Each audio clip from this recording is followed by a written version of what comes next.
So obviously, a lot of our individual liberties and freedoms are being taken away, and you hear Charlie talk about it. You have other people like Candace Owens and Daily Wire, and every single one of you on your individual platforms are doing a lot to fight back. And as conservatives, we're coming together to make sure, like, hey, the next generation needs our help too. So, when you were creating Politics, did you realize the impact you'd be able to make, and what was your initial vision when you're talking about the culture war and fighting back against what's going on with the propaganda in pop culture? Well, my initial vision was to create more than just a show, but a community for conservative young women that could get together and make friends and not feel so alone. I just didn't realize that it was going to become the scale that it is, and having, you know, over 150 subgroups on Facebook all across the country meeting up and doing these events and stuff. I never imagined that.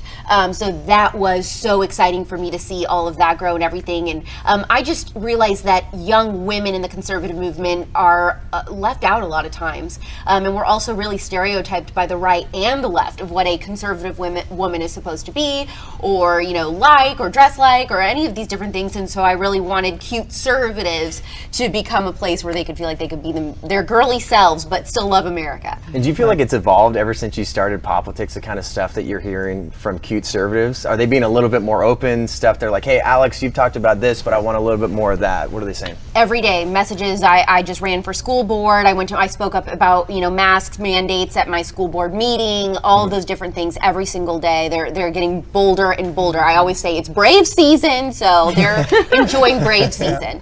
I love it. And that's a SZN. Right? That's how we say it. Yes. But how are you inspiring people specifically right now, heading towards the end of the year, and then what are some of your goals next year, making sure we can continue to fight back and they have all the tools to fight back, and not only fight back, but win?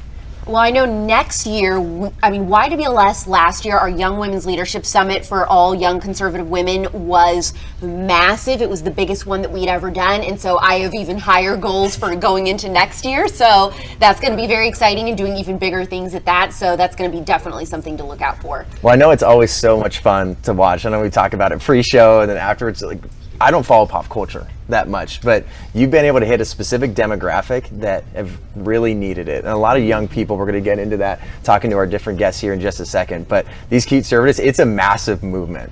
Yeah. Inside of the conservative movement, it's so fun. They're also funny. They're really funny. We are so, it's not a serious show. It's very goofy. It's very silly and weird, because I'm super weird. And, you know, some of their conservatives do not understand me. They don't understand anything I do. They're like, why are you talking about worms or whatever? And, you know, it's fine. If you get it, you get it. And if you don't, you don't.